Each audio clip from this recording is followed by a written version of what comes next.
I wanted to share some thoughts with you that I've been thinking about over the past few days. There will be another time to talk about the truth and ethics of the recent situation involving me. But let me say now that when government politicizes allegations and the headlines condemn without facts, you undermine the justice system. And that doesn't serve women, and it doesn't serve men or society. Of course, everyone has a right to come forward, and we applaud their bravery and courage in doing so. But allegations must still be scrutinized and verified, whether made by a woman or a man. That is our basic justice system. I understand that there are moments of intense political pressure and media frenzy that cause a rush to judgment. But that is not right. It's not fair or sustainable. Facts still matter.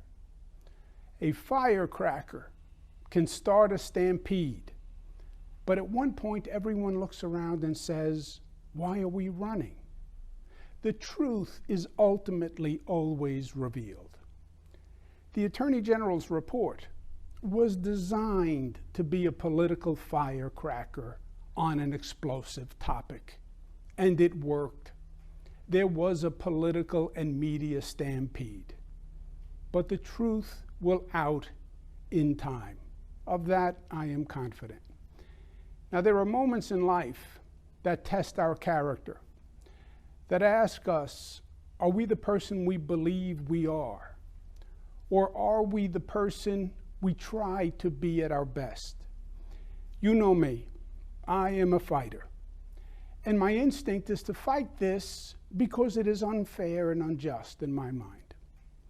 But you also know that I love New York, and I serve you. That is the oath that I took. And in this moment, I believe the right thing is that my service come first. Prolonging this situation could only cause governmental paralysis, and that is just not an option for you and not an option for the state, especially now. There is real work to be done, and it will require government to function at the highest level. What we do now is more important than what we have done as a society in generations. What will New York State be in the future? No one can tell us, because it depends on what we do now. Our actions will determine our future. We must keep people and businesses thriving in this state. Crime must be controlled, and we have to be smart about it. No governor in the nation has passed more progressive measures than I have.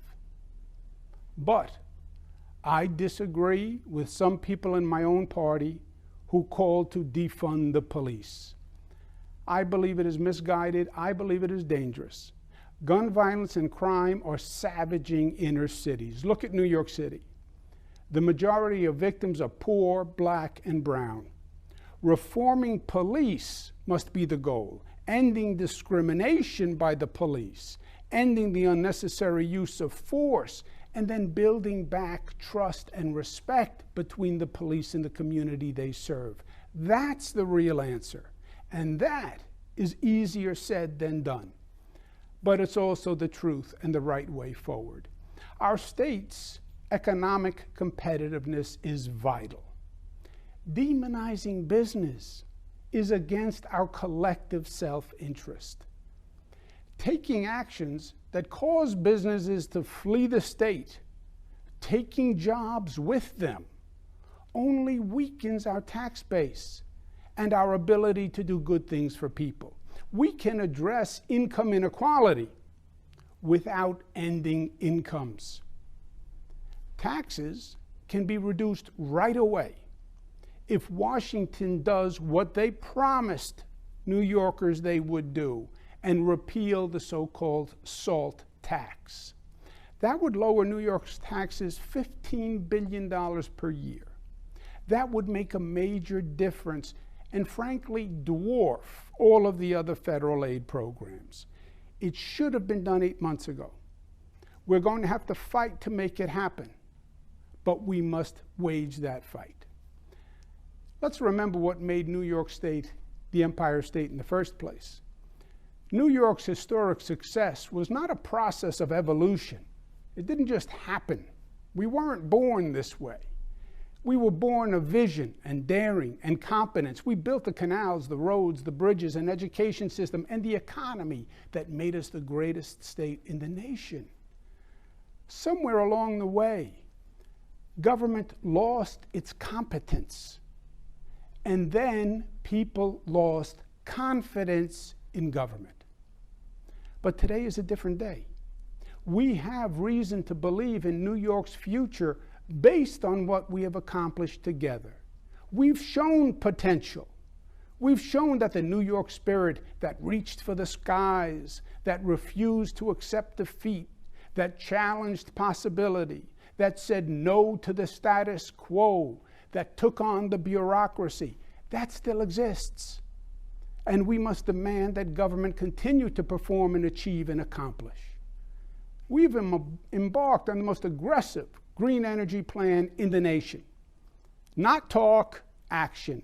Hundreds of projects all across the state starting now. New transmission lines for a green grid.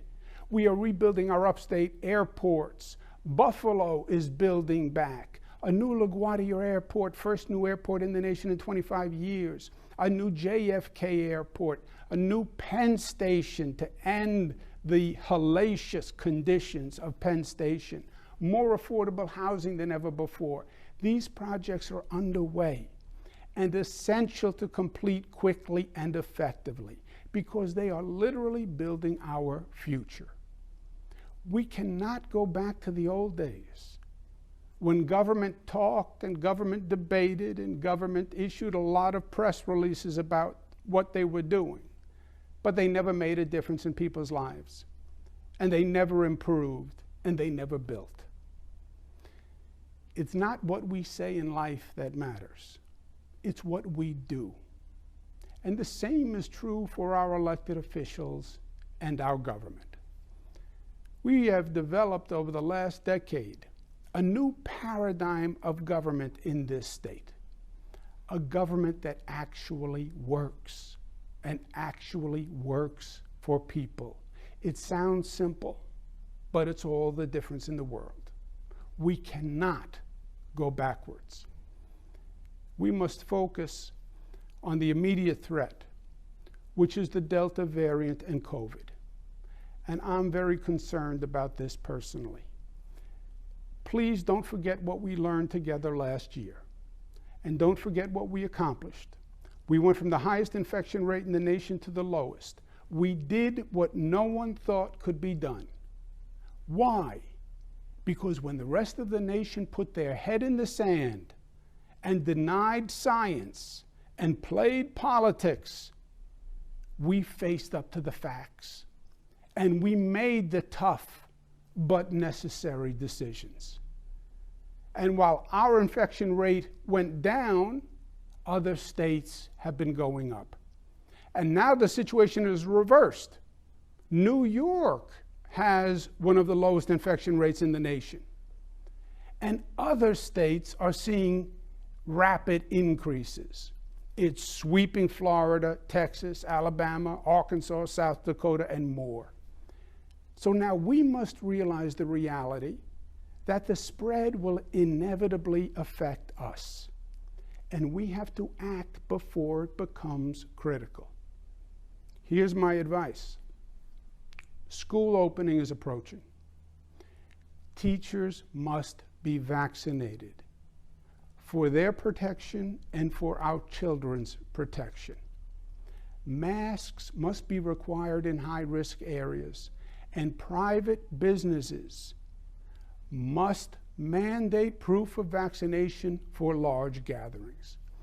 Now, this simply will not happen without a state law mandating that it happen. Local politics are too intense. Private businesses cannot and will not enforce the law. Local police must be mandated to do that. but we must take these actions. Let us remember, political procrastination is COVID collaboration. We know the choice is between the politically contentious or the medically infectious. You decide which is worse. The most important lesson I've learned in the past 15 years, and the one that gives me the most hope, is my belief in the essential intelligence and goodness of the people of this state. I said when I started, I work for the people. I work for you. And to me, that is everything. My faith has been in the people, not the politicians, and not even the political system. I know too well the flaws of the political system. I believed and still believe that New Yorkers, informed with the facts, when they believe the facts, when they believe they're told the truth, they will do the right thing, even when it's hard. I went to you when we had to tackle the moral and legal question of marriage equality and equal rights for the LGBTQ community, and you made the right decision. And you led the nation in changing policy. I went to you when we needed to address the difficult issue of gun safety and mass killings and banning assault weapons. And yes, it was hard. And you did it, and we saved lives. I went to you when we needed to address the problem of struggling families to raise the minimum wage for millions of New Yorkers so they could have a better life. And you did it. And the overall state economy grew. I went to you when we had to stand together to attack racism and anti-Semitism, because it's not who we are and it's not what we believe. I went to you when we needed to stand strong against the COVID beast. I went to you to wear a mask and stay home and take a test and get the vaccine, and you did. Every time, without fail, the people of New York have done the right thing. They have chosen inclusion over exclusion, hope over fear, and love over hate. It's not easy, but it's possible. And I know it's true because you proved it. You are the you in unity, and New York chooses unity over division every time. I believe that for New York, the best is yet to be, because I believe you will make it so. In sum, we didn't get everything done that we wanted to, or even everything we should have done. And we didn't always get it quite right. But I want you to know, from the bottom of my heart, that every day I worked my hardest. I gave it my all, and I tried my best to deliver for you. And that is the God's honest truth. I want to thank my team, the best ever assembled, because they are the most accomplished ever assembled. I want to thank my family for their sacrifice and help in serving you. For the Cuomos, public service is a family affair. Kathy Hochul will become governor, and I believe she will step up to the challenge. We all wish her success. Eric Adams will be the next mayor of New York City. I think he'll bring a new philosophy and competence to the position, which can give New York City residents hope for the future. And finally, thank you. Thank you for the honor of serving as governor of New York. Thank you for allowing me to represent you. Thank you for empowering me to fight for you. Thank you for trusting me through COVID. Thank you for making New York State the progressive capital of the nation. Thank you for vindicating E.B. White's words, often quoted by my father, God rest his soul, when he said, quote, "New York is to the nation what the white church spire is to the village, the visible symbol of aspiration and faith, the white plume saying the way is up. Thank you for the honor of serving you. And never forget, always stay New York tough, smart, united, disciplined, and loving. It's the essence of what makes New Yorkers so special. God bless you.